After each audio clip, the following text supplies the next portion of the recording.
오늘 우리에게 주시는 하나님의 말씀 구약 열왕기상 17장 말씀 되겠습니다. 8절부터 16절까지입니다. 여호와의 말씀이 엘리야에게 임하여 이르시되 함께 봉독하시고 주의 음성 들으시기 바랍니다. 시작.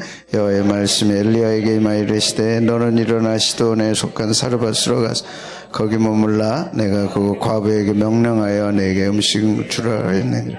그가 일어나 사르밧으로 가서 성문에 이를 때 한 과부가 그곳에서 나뭇가지를 줍는지라. 이에 불러 이르되 청하건대 그릇에 물을 조금 가져다가 내게 마시게 하라. 그가 가지러 갈 때 엘리야가 그를 불러 이르되 청하건대 내 손에 떡 한 조각을 내게로 가져오라. 그가 이르되 당신의 하나님 여호와께서 살아계심을 두고 맹세하는 나는 떡이 없고 다만 통에 가루 한 움큼과 병에 기름 조금뿐이라. 내가 나뭇가지 둘을 주어다가 나와 내 아들을 위하여 음식을 먹고 그 후에는 주리라. 엘리야가 그에게 이르되 두려워하지 말고 가서 내 말대로 하려니 먼저 그것으로 나를 위하여 작은 떡 한 개를 만들어 내게로 가져오고 그 후에 너와 내 아들을 위하여 만들라. 이스라엘의 하나님 여호와의 말씀이 나 여호와가 비를 지면에 내리는 날까지 그 통에 가루가 떨어지지 아니하고 그 병에 기름이 없어지지 아니하리라 하셨느니라. 그가 가서 엘리야의 말대로 하였더니 그와 엘리야와 그의 식구가 여러 날 먹었으니 여호와께서 엘리야를 통하여 하신 말씀같이 통에 가루가 떨어지지 아니하고 병에 기름이 없어지지 아니하니라. 아멘. 추수감사절 잘 보내고 추수감사절 전에 엘리야의 설교했고 이제 두 번째로 사르밧 과부에 관한 말씀입니다. 구약의 두 인물을 택하라면 누굴까요? 수많은 인물 가운데 예수님이 제자들에게 데리고 왔죠. 변화산상에서. 두 인물 데리고 왔는데 누구였습니까? 모세와 엘리야. 그래서 모세와 엘리야 성경시대의 3대 이적을 들려면 모세 시대, 엘리야 시대. 모세 엄청난 기적을 행했죠. 그 다음에 엘리야 시대, 엘리사 시대. 그래서 모세는 이제 율법, 모세오경을 기록한 큰 기둥이고, 엘리야, 엘리사는 선지 시대에 활동했던 대단한 인물이고, 신약에는 예수님과 사도 시대. 그래서 우리가 엘리야를 생각할 때 7대 이적을 생각하지 않을 수가 없죠. 지난 주일에 까마귀를 통해서 떡과 고기를 먹였습니다.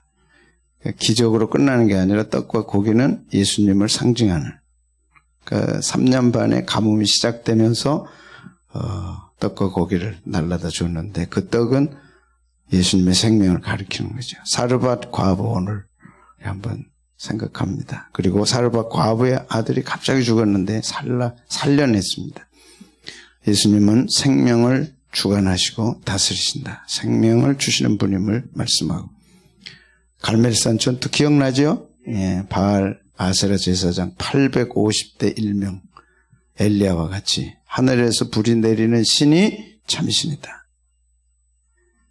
왕을 비롯해서 온 이스라엘이 하나님을 저버릴 때 오직 엘리야는 갈멜산에 가서 바알과 아세라 제사장 850명을 부르고 참신이 하늘에서 불을 내린다. 바알이냐 아세라냐 하나님이시냐.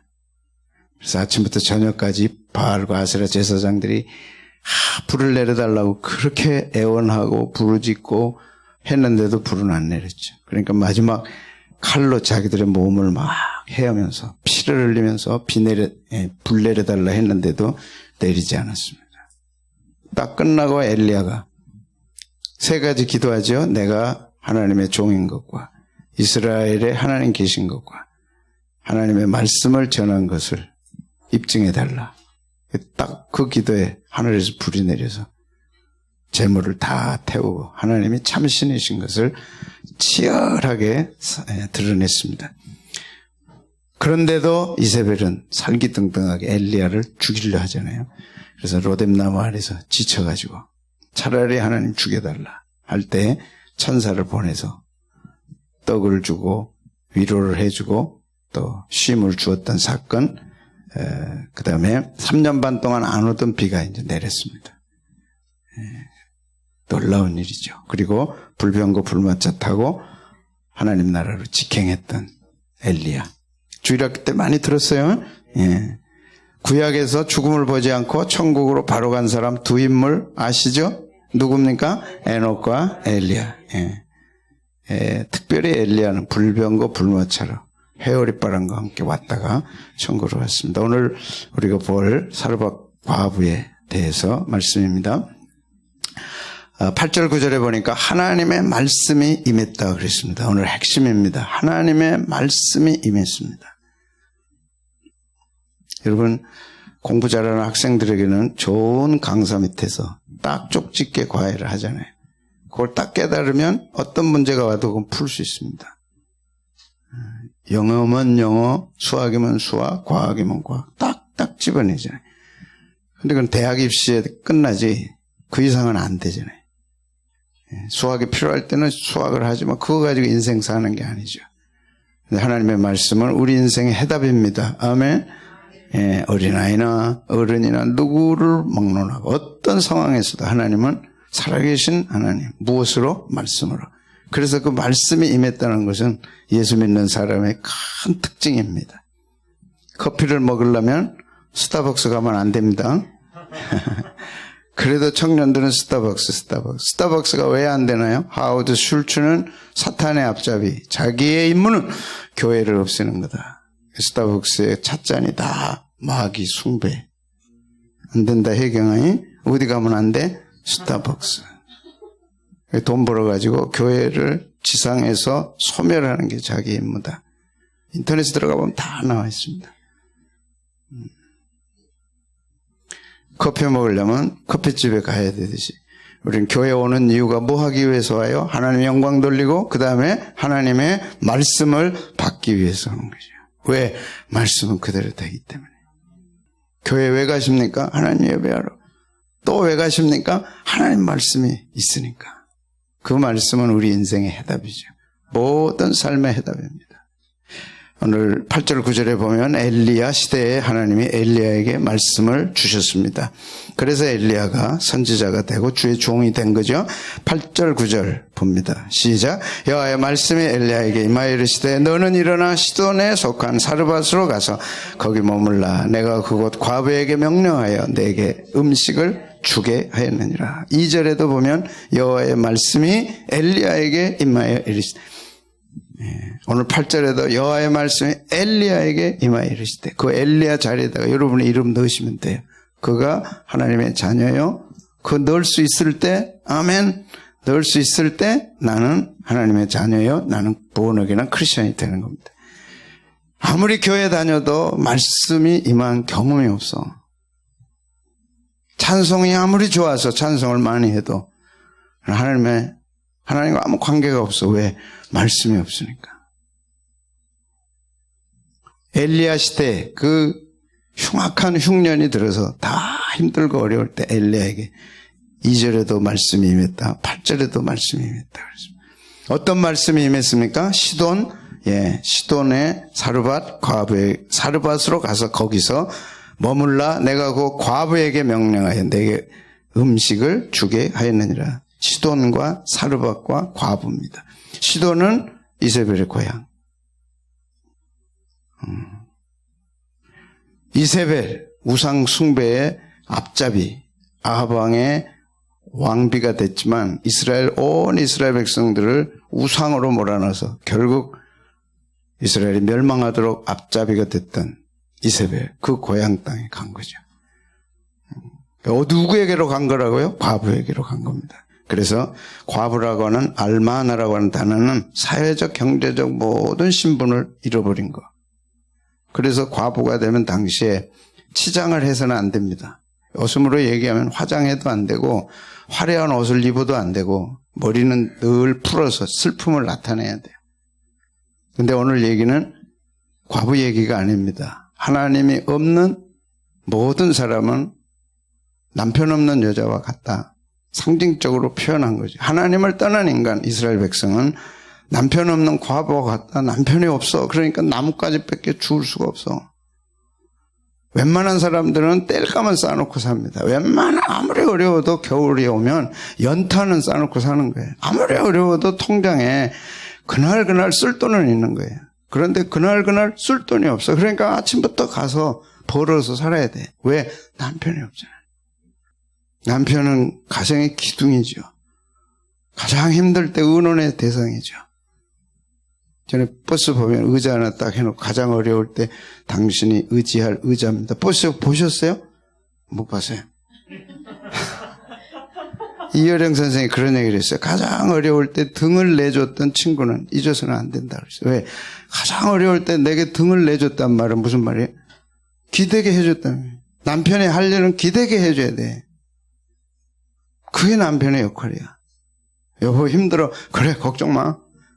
내가 뭐 가서 어떻게 해서라도 해줄게. 그래야 되는데 그래 큰일 났네. 어떻게 해야지? 당신이 알아서 해봐. 그거는 남편이 없는 거죠. 그러니까 하나님을 떠난 인간은 그렇다는 거예요. 왜? 예수님은 우리의 뭐죠? 신랑이잖아요. 하나님을 떠난 시돈 사람들, 하나님을 떠나서 우상을 숭배한 사마리아, 시돈, 사르밧, 그 모든 일대의 사람들은 하나님을 떠났기 때문에 남편을 잃은 과부와 같다는 거예요. 결국은 슬픔이죠. 거기에 엘리야가 뭘 가지고 찾아갑니까? 말씀을 가지고 찾아간 거죠. 말씀을 가지고.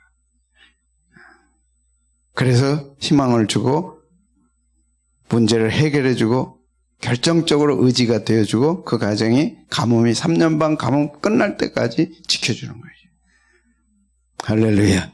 여러분이 주님께로 돌아와서 예수님을 믿는 것은 내 영혼의 신랑 되신 남편 되신 예수님을 만나게 된 거죠. 가장 어려울 때 주님은 의지가 됩니다. 가장 힘들 때 여러분이 등을 붙들어주고 여러분이 기도할 때 들으시고 응답하시죠. 육신의 남편 잘못 만났더라도 영혼의 신실하신 남편 누가 계세요? 예수. 오직 예수님. 아멘.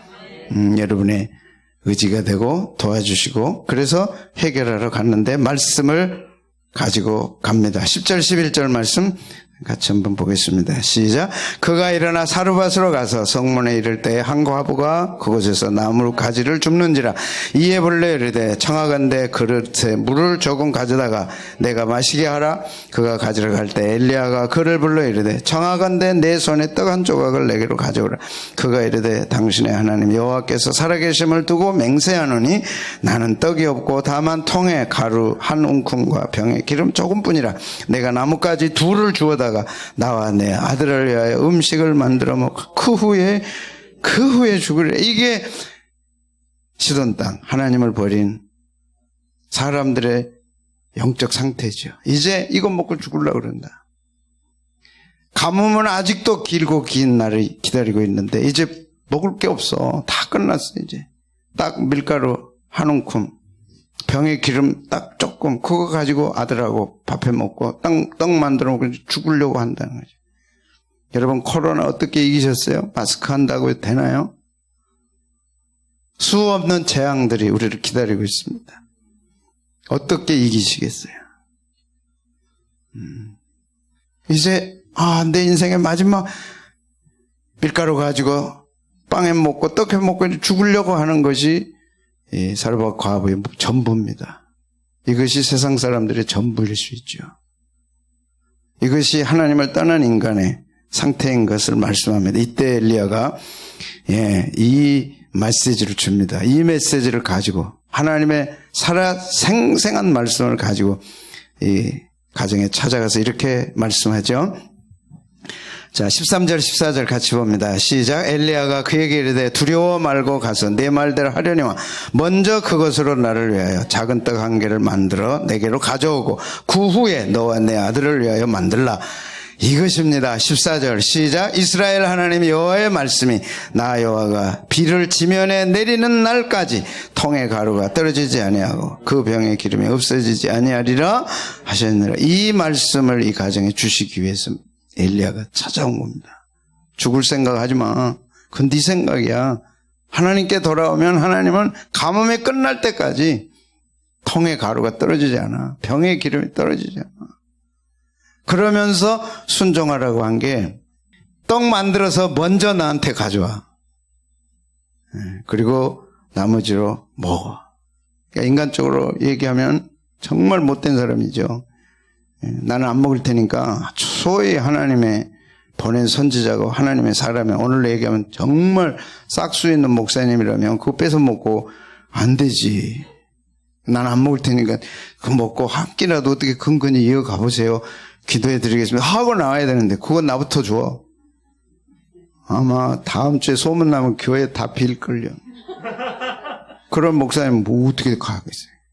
그런데 엘리야는 간자 먼저 나에게 가져와.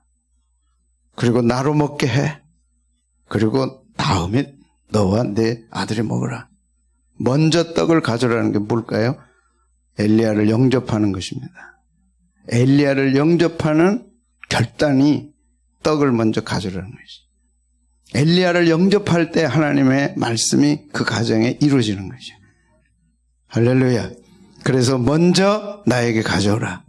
그래서 떡을 통하여 먼저 드림으로써 떡을 먼저 엘리야에게 드림으로써 하나님의 파송을 받아 그 가정을 살리기 위해 간 엘리야에게 믿음을 결단을 하고 믿음으로 표현을 내보이는 거죠. 딱 마지막을 먹고 죽으려고 하는 거예요. 이제 그것을 엘리야에게 줌으로써 먼저 줌으로써 이 가정이 죽고 사는 문제가 하나님께로 가는 거고 먹고 사는 문제가 엘리야에게로 넘어가는 거예요. 내가 책임질 테니 먼저 가져와 하는 것입니다. 그 사명을 하나님으로부터 받고 엘리야는 간 거죠. 먼저 자기들 먹고 그냥 끝났다면 모든 먹고 사는 문제는 그 가정 사르밧 과부 문제에 해당되죠. 그러나 먼저 엘리야를 먹이고 그 다음에 먹어라. 그래서 우선권을 엘리야에게 줌으로써 떡을 만들어 드리는 것은 하나님의 파송한 주의 종 엘리야에게 모든 책임에 살고 죽는 문제를 넘겨드리는 것입니다. 이 결단이 엘리야를 영접했고 그 다음에 엘리야가 가져가 말씀을 받아들이는 겁니다. 그래서 엘리야는 하나님이 보낸 종이요. 엘리야를 영접하는 것은 하나님을 영접하는 것이고 엘리야를 영접하는 것은 예수님을 영접하는 것이고. 아멘. 그래서 그 가정이 극한 가난과 가뭄에서 엘리야에게 먼저 떡을 드림으로써 그 가정에 엘리야를 초청하는 것이 되는 겁니다. 이해되면 하면 하나님이 보낸 종 엘리야를 가정에 모셔드리는 초청해서 받아들이는 가장 중요한 결단은 먼저 떡을 엘리야에게 드리는 것이죠. 그래서 초청하고 엘리야가 와서 하나님의 말씀 그대로 전하고 그 가정이 구원함을 받았습니다. 마태복음 10장 10절은 영접한다, 받아들이고 그 다음에 대접하는 것을 이렇게 말씀합니다. 예수님의 말씀입니다. 시작. 너희를 영접하는 자는 나를 영접하는 것이요 나를 영접하는 자는 나를 보내신 이를 영접하는 것이요. 떡 한 조각 가지고 그 전 재산이잖아요. 이제 그거 먹고 죽는 거잖아요. 그걸 엘리야에게 드림으로써 엘리야를 영접하는 것입니다. 당신의 말대로 하겠습니다. 그 뜻이라.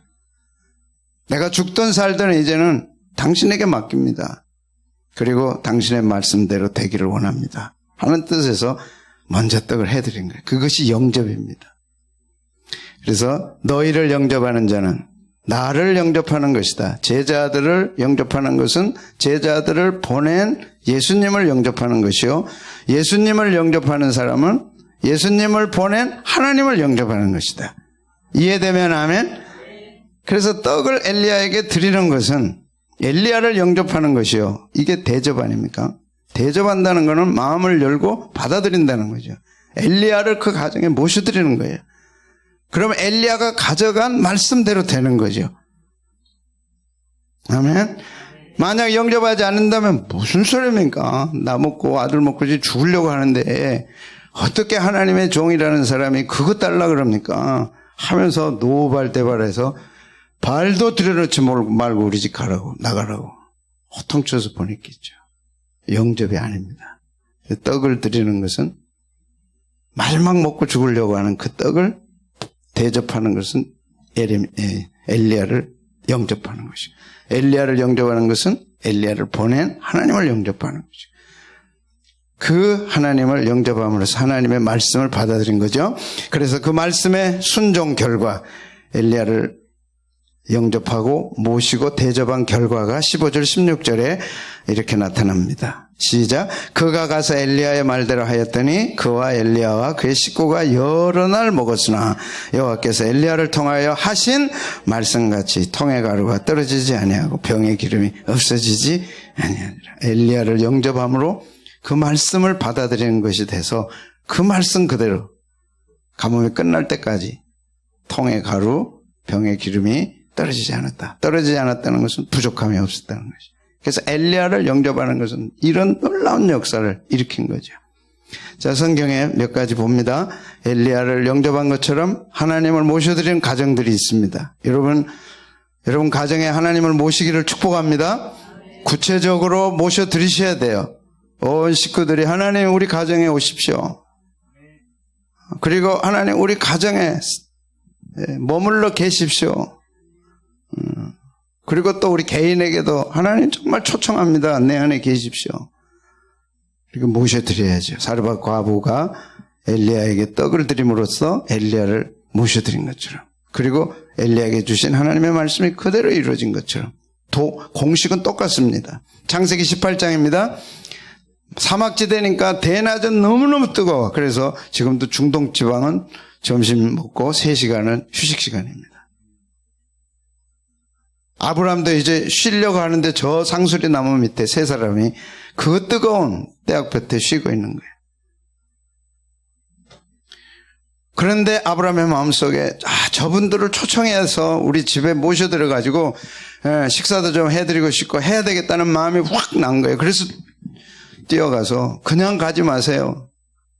우리 집에 제발 가셔서 피곤하실 텐데 세숫대야에다가 시원한 물도 해드릴 테니까 발도 좀 담그고 발도 좀 씻고, 그 다음에 내가 그 사이에 빨리 가서 우유도 좀 만들어가지고 치즈를 만들고 송아지 탁 해서 가장 맛있게 요리해서 드릴 테니까 잡수고 가시라고.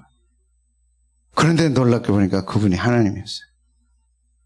하나님이 아브라함의 초청을 받고 가정에 오셨어요. 성부 하나님, 세 분은 성자 하나님, 성령 하나님이었어요. 아멘. 여러분 구체적으로 여러분 가정에 하나님을 초청하시길 바랍니다. 우상 숭배하라는 얘기가 아닙니다. 하나님의 모양 만들어 놓고 우리 집에 계시다 그러는 뜻이 아니에요. 구체적으로 고백하셔야 돼요. 아브라함처럼. 하나님 우리 집에 오십시오. 하나님 우리 집에 모시기를 원합니다. 그래서 잘 잡숴서. 그리고 뭐 했어요? 내년 이맘때 내 아내 사라에게 아들이 있으리라 그랬어요. 아들을 약속해 주셨어요.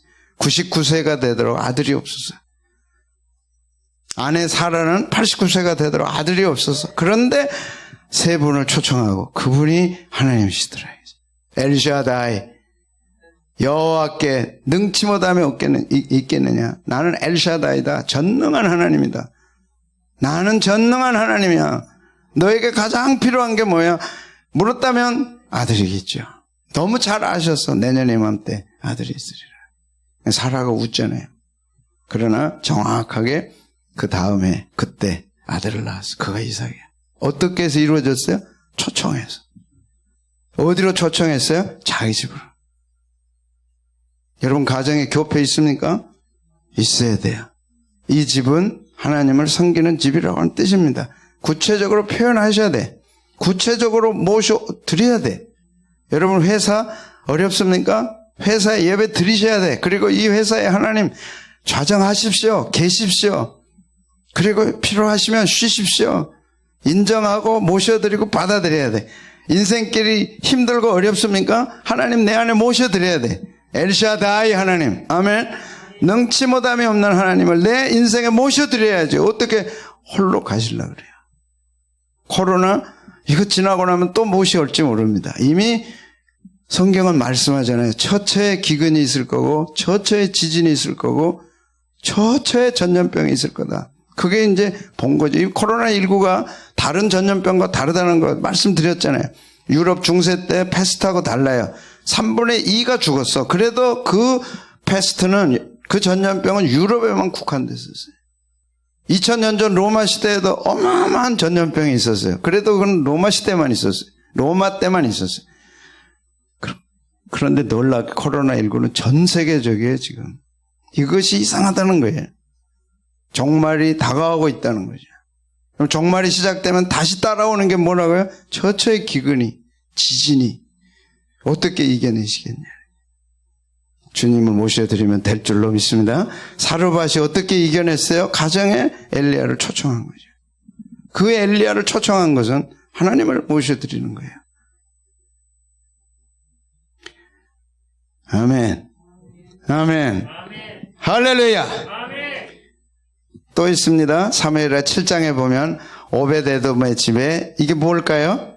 법궤가 들어가서 그 가정이 복을 받았습니다. 법궤란 하나님의 임재를 상징하는 것이죠. 그 소식을 다윗이 예루살렘에서 듣습니다. 뭐야? 오벳에돔의 집에 법궤가 갔다가 그 집이 복을 받아? 다윗이 물러설 수가 없죠. 빨리 법궤를 옮겨다가 예루살렘에 모셔드리자. 그래서 우리가 복을 받자. 법궤 옮기는 그날 다윗이 얼마나 기뻤겠어요. 왜? 하나님이 예루살렘으로 오시는 거니까. 하나님을 초청하고 모셔서 예루살렘에 모시는 날이 너무 기뻐서 춤을 추다가 바지가 내려갈 정도로. 그걸 미갈이 보고 업신여기고 세상의 왕이 어떻게 저런 추태를 부리나. 왕이 좀 채통을 지켜야지 뭐 어떻게 춤을 추고 그러나. 다윗이 뭐라 그래요?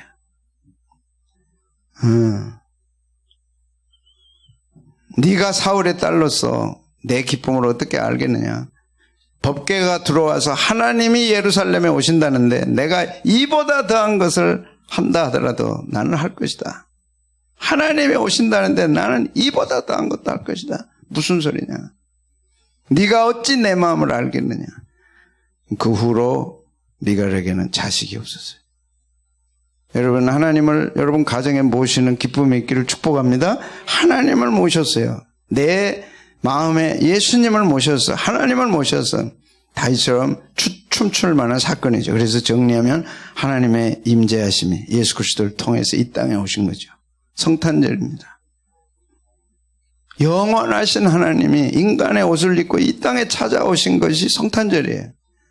하나님은 직접 만나면 죄인은 죽어. 그 자리에서 불이 내려서 태워 죽여. 하나님은 죄인과 절대 함께 할 수가 없어요. 죄 지은 인간이 살 수 있는 길은 육을 입고 오신 예수님을 모셔드리는 거죠. 그래서 예수님이 우리와 함께하기 위해 이 땅에 오신 성탄절. 그리고 예수님은 십자가 구속사를 완성하시고 천국에 가셨고 누가 오셨어요? 성령님이 오셔서 오늘 우리와 함께하는 것입니다. 하나님의 임재입니다. 말씀이 우리와 함께하는 겁니다. 성령님이 예수님과 더불어 우리와 함께하시는 거죠. 요한복음 2장에 보면 혼인잔치에 가나에서 혼인잔치가 벌어졌어요. 첫 번째 이적입니다. 예수님이 이적을 베푸셨는데 놀랍게도 이 가정이 예수님을 초청을 했어요. 예수님 결혼식이 있는데 우리 가정에 오셔서 축복해 주십시오. 그래서 어머니 마리아와 함께 이 혼인잔치 가정에 간 거죠. 일주일 동안 이스라엘은 혼인잔치를 하니까.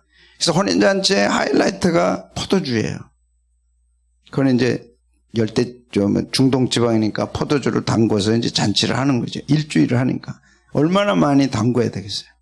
근데 이 집에 포도주가 떨어진 거예요. 잔치집에 음식이 떨어진 거나 똑같죠, 우리로서는. 준비가 덜 된 거고 안 했다는 얘기고 가정에서는 부끄러운 일이죠. 근데 그 상태를 수습하기 위해서 어머니 마리아가 예수님에게 가서 야, 이 집에 포도주가 떨어진 것 같아. 어떻게 좀 해달라. 그러니까 예수님이 냉담하잖아요. 내 때가 이르지 않았습니다. 그런데 어머니는 자식의 마음을 너무 잘 알아. 이 집의 포도주의 부끄러움을 벗어나는 길은 예수님이 일하시는 것밖에는 방법이 없어. 그걸 누구는 알아요? 어머니 마리아는 아는 거야. 이 좋은 잔칫날 신랑 신부가 혼인을 하고 정말 축제의 날에 포도주가 떨어져서 흥이 깨지면 안 되니까 마리아가 이제 얘기를 하죠. 그러면서 하인들에게 무슨 말을 하든지 꼭 그대로 해. 그대로 하면은 이게 해결될 거야. 근데 하인들이 훈련이 잘 된 것 같아. 예수님이 아시고 아구에까지 항아리 9개가 있는 그 아구에까지 물을 채우라. 무슨 말이에요? 포도주가 필요하다는데 뭘 채우라고요? 물 채우라 그러잖아요. 그리고 갖다 줘라. 하인들이 갖다 주는 거죠. 포도주가 필요하는데 뭘 떠다 줘요? 물을 떠다 주는 거예요. 그래서 학자들은 이제 그런 거예요. 도대체 어느 시점에서 물이 포도주가 됐느냐 이라. 떠다 줄 때냐, 독에 있을 때냐, 어느 때냐 이라. 먹어본 사람들이 이야 최고다. 이런 포도주가 어떻게 인제 나오나 할 정도로 다시 흥이 살아났어. 사람들은 아무것도 몰라. 이야 진짜 맛있는 포도주를 인제 내놓다니. 잔치는 화려하게 혼인잔치가 끝났어요. 그래서 오늘 성경은 얘기합니다. 예수님을 초청한 가정은 결정적 아픔을 기쁨으로 바꾼 거예요. 뭐 했기 때문에? 예수님을 초청했기 때문에. 예수님을 모셔드리면 우리의 결핍이 해결되고 우리의 부족함이 채워지고 사르밧 가부는 넉넉하게 가뭄 3년 반을 지낼 수 있었고 수 없는 스토리 내용들이 되는 겁니다. 정리합니다. 하나님이신 영원하신 하나님이 인간의 옷을 입고 이 땅에 오셨어. 누구로요? 예수님으로. 그 예수님은 우리에게 말씀을 남겨주셨어. 그리고 성령님께서 그 말씀을 가지고 우리 각자에게 일하시는 거죠. 그 말씀 그대로 믿으면 그렇게 되는 거예요. 할렐루야. 엘리야에게 말씀이 임한 것처럼 우리에게 말씀이 임하는 것입니다. 그러므로 예수님이 하신 말씀을 성령님께서 우리에게 들려주시고 그 다음에 믿게 만드시고 설교를 듣든지 기도를 하든지 성경을 읽든지 놀랍게 말씀이 내 속에 역사하는 것은 성령의 역사인 거 믿으시기 바랍니다. 그래서 구원함을 받게 하시고 하나님의 자녀가 되게 하시고 힘과 위로와 평안과 소망을 주는 줄로 믿습니다. 예수님을 믿는 것은 말씀을 믿는 겁니다. 교회에 오는 것은 이 영원한 하나님의 말씀을 받기 위해 오는 거예요. 목사님이 중고등학교 때는 그 성문 종합영어라는 게 아주 히트를 쳤어요. 와, 그거 막 지금 몇 년이야? 한 50년 됐지. 그거 줄 서가지고 그거 받으려고. 성문 종합 수학도 있나? 예? 없어요. 그냥 종합영어만 있어요. 하여튼 대단했어. 그래도 그 문제는 수학 정석이를 그것도 대단했어. 그러니까 수학 문제 풀려면 정석 1을 해야 돼. 정석 1을 해야 돼. 영어 문제 풀려면 성문 종합영어를 해야 돼. 그러나 그것은 대학 들어가는 것으로 끝나죠. 여러분의 많고 많은 험난한 인생길을 어떻게 하시려고? 예수님은 해답이시고 예수님의 말씀은 해답입니다. 그 말씀이 들려와서 내게 그대로 될 때 축복의 역사가 일어날 줄로 믿습니다. 야, 이게 뭘까요? 예, 애들이 저렇게 써놨어요. 추수감사절 때 다가오는데 우리 아이들이 이제 매 토요일마다 이제 새벽에 일찍 와가지고 새벽 기도 때 찬양을 해요. 제가 쟤들한테 뭘 좀 해주고 싶어서 얘기를 했어요. 목사님한테 편지를 써라. 그리고 거기다가 선물을 적으면 내가 해주겠다. 사주겠다. 약속을 했어요. 그래 이제 써왔어요. 근데 내 마음이 너무 놀라울 정도로 충격을 받을 정도로 너무너무 감사하게 내가 제자교회 목사라는 게 이렇게 황홀할 정도로 나를 기쁘게 했어요. 편지 속에. 근데 그 기쁨이 뭔지 이제 읽어드릴게. 어른들은 조금 깜짝 놀라셔야 돼. 혜진이 초등학교 4학년입니다. 여기 그대로 쓴 거예요. 잘 안 보여서 읽어드릴게요. 정삼지 담임 목사님께 4학년 혜진이가 추신 제가 고치고 또 고친 편지예요. 목사님 안녕하세요. 저는 제가 가장 은혜를 많이 받았다고 생각해요. 그 중에 하나는 말씀을 듣는 게 즐거워요. 지루하지도 않고요. 한 편의 만화 이야기 같아요. 4학년짜리. 제일 인상 깊게 들었던 설교는 노아의 자손 셈, 함, 야벳에 대한 설교예요. 셈, 함, 야벳 설교는 지금 파란색으로 제가 썼어요. 저렇게. 예, 새벽 때 샘, 함, 야. 주일날도 했었죠? 새벽에도 했었고. 그게 깊이 있었나 봐요. 교훈은 엄마 아빠의 허물을 덮어줘야 한다는 것이에요. 저번 설교는 안나, 니고데모, 백부장, 문둥병 환자 등등 하나도 안 까먹었어요. 제가 계속 설교를 잘 들을게요. 그리고 엄마 아빠에게 거듭났냐고 물어봤어요. 제가 새벽 니고데모 설교하면서 엄마 아빠한테 꼭 거듭났는지 니들이 물어라. 거듭나야 천국 가고 거듭나야 하나님 나라 볼 수 있는데 엄마 아빠 지옥 가면 안 되지 않냐. 꼭 물어봐라 했더니 혜진이가 물어봤어요? 김지영 집사님. 그리고 제가 받고 싶은 선물은 스마트워치예요. 19,000원. 너무 비싼가요? 그래서 어저께 사주고 19,000원 미안하게 생각하지 말아라. 네가 돈 많이 벌어서 하나님께 드리면 돼. 그러니까 돈 많이 벌어서 19,000원 이제 이자 붙이고 다 해서 하나님 드리면 되니까 필요한 선물 기쁘게 미안하게 생각하지 말고 잘 받아라. 그렇게 해서 받았어요. 무슨 말씀이냐? 초등학교 4학년 아이에게 하나님의 말씀이 임한 거예요. 충격이잖아요. 여러분을 지키는 것은 말씀입니다. 여러분의 삶에 힘을 불어넣는 것은 말씀입니다. 그것밖에 없어요. 여러분 인생의 해답은 말씀입니다. 그런데 초등학교 4학년짜리가 어저께 목회서신 보내드렸는데 여러분 다 왔죠? 그 목회서신 가운데 우리 혜경이 간증을 혜경이 너 모르지? 알았어? 봤어? 혜경이가 지난 2부 때 간증했던 거 제게 너무너무 감사하고 기뻤어요. 왜?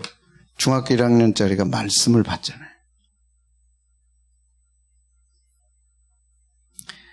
한번 뒷부분만 앞부분 다 있는 뒷부분만 잠깐 읽어드릴게요. 찬양팀으로 예배를 드리면서 하나님께 찬양을 올려드리는 시간이 마냥 좋고 마냥 감사했습니다. 그렇게 찬양을 드린 후에 듣는 말씀은 저의 마음에 더 깊이 들어오고 더 오래 남았습니다. 지난주에는 열왕기상 17장 말씀에 내가 먼저 엘리야를 도운 까마귀가 되라는 말씀에서 소망을 얻었습니다. 말씀 듣고 깊이 말씀이 박히니까 소망이 되는 거예요. 하나님 말씀이 저의 마음밭에 씨가 되어 뿌려지고 말씀에 대한 사랑이 점점 커졌습니다. 그 뒤로부터 저의 생각에도 태도에도 변화가 생기기 시작했습니다. 말씀이 들어가서 아이의 삶을 변화시키는 거예요. 부끄럽지만 중학생이 되고 나서 마음과는 달리 한 달에 한 번조차 새벽 예배에 참석하지 못하고 있었습니다. 하지만 이제는 금요일부터 토요일 새벽 예배를 기대하는 마음이 들고 새벽부터 기쁨과 감사함으로 교회 갑니다. 기대와 감사, 기쁨을 가지고 교회 온대요. 언제나 새벽 예배를 마치고 나면 유초동부 아이들과 제게 축복 기도로 크게 격려해 주시는 목사님께도 정말 감사드립니다. 이런 기쁨을 저에게 값없이 주신 하나님께도 감사드리며 저도 저의 모든 기쁨을 나누고 싶다는 작은 소망이 생겼습니다. 가진 것이 없어 나눌 것이 많지 않지만 제가 나눌 수 있는 모든 것을 아낌없이 나누고 싶습니다. 슬퍼하는 사람에게 위로를 나눠주고 외로워하는 사람에게 사랑을 나눠주고 더 나아가서 아직 예수님을 알지 못하고 믿지 못하는 친구들에게 길이요 생명이 되신 예수님을 알리며 복음을 나눠주고 싶습니다. 받는 것을 아낌없이 나누는 사람이 되기를 소망합니다. 감사합니다. 인사해야지 일어나서. 아이고 얼마나 기특한지. 제가 또 목사가 너무 자랑스럽대. 제자교회 목사가 너무 자랑스러운 게 감사한 게 눈물 난 게 밥 안 먹어도 그냥 배고프지 않을 것 같은 게 금요일 날 송영순 권사님이 사랑제가 센터를 개원을 했어요. 5월달에 박사 받고 제 어르신들 섬기는 그 일을 이제 시작을 했는데 사회복지국에서 다 오기로 해서 이제 금요일 날짜를 잡았대. 그래서 나도 오라 그래서 갔더니 아무도 안 오고 신하식 권사님 혼자만 왔어요. 그래서 이제 권사님 어떻게 지내세요? 이제 그 틈사이에 잠깐 얘기하는 동안에 이제 교수 은퇴하고 그다음에 유치원 개원하고 어려웠고 그다음에 유치원에 이제 코로나19로 문을 닫게 되면서 5개월이 지났어요. 그러니까 이 신하식 권사님은 우리 유치원계의 데모거든요. 근데 자기가 실제로 유치원을 해보니까 너무 안 된 거야. 얼마나 충격이겠어요. 그런데 그걸 말씀으로 이겨나가고 있더라고. 주일날은 제가 이제 1부, 2부, 3부 다 설교하고 예배드리고 그게 이제 방송으로 나가잖아요. 그 3번 예배를 다 드리고 설교를 다 듣는 거예요. 또 듣고 또 듣고 새벽에 또 듣고 또 듣고. 그것이 자신의 마음에 평화를 주고 기쁨을 줬다고 해서 아세요? 누군지? 예, 한번 보세요. 저희 교회 33년의 역사 속에 약 32년 6개월 저와 함께 힘들고 어려웠던 길을 걸어왔던 분입니다. 대한민국 인물사에 등재됐고 2010년 영국 캠브리지 IBC 세계 100인의 교육자에 들어있고 인터내셔널 플라트 어워드와 미국 IBI 그레이트 마인드 오브 21세기에 선정이 돼서 세계 인물 100인 가운데 등재된 분입니다.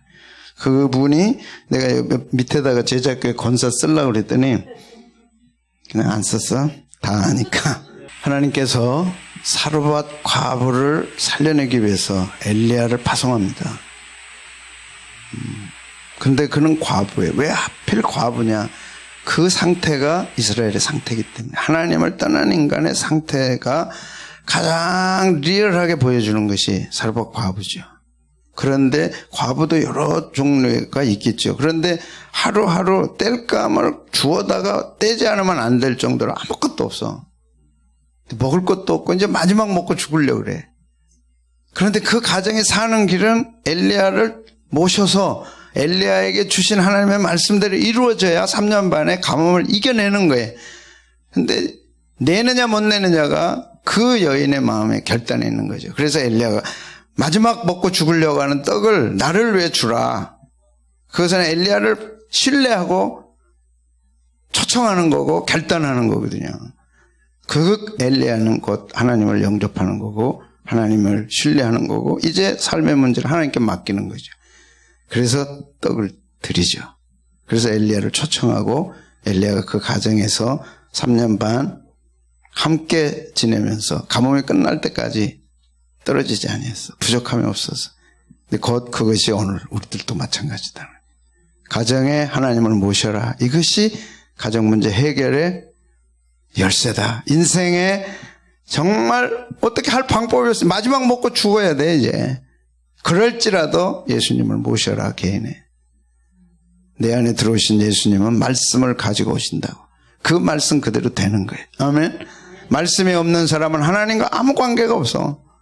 교회 다닌다고? 그게 아니고 교회 와서 예배드리고 하나님의 말씀을 받아야 돼. 그리고 돌아가면 그대로 될 줄로 믿습니다. 하나님이 없는 상태는 사르밧 과부의 상태와 똑같아요. 엘리야를 초청해서 하나님의 말씀을 받음으로 그 험악한 3년 반의 가뭄을 이겨낼 수 있었어요. 우리가 환경에 휘둘리지 않고 사람에게 휘둘리지 않고 있고 없음에 휘둘리지 않으려면 우리 가정에 주님이 오셔야 돼. 내 개인에게 예수님이 오셔야 돼. 언제까지 사람에게 휘둘리려고 그래요? 언제까지 환경이 이랬습니다. 있고 없음에 휘둘리려 하세요. 주님 모시면 주님이 말씀 가지고 오시고 말씀이 들려오면 그대로 될 줄로 믿습니다. 주여 우리 가정에 오시옵소서. 오신다고. 주님 내 안에 오시옵소서. 주님 우리 교회에 계십시오. 그리고 말씀하시면 우리는 삽니다. 아멘.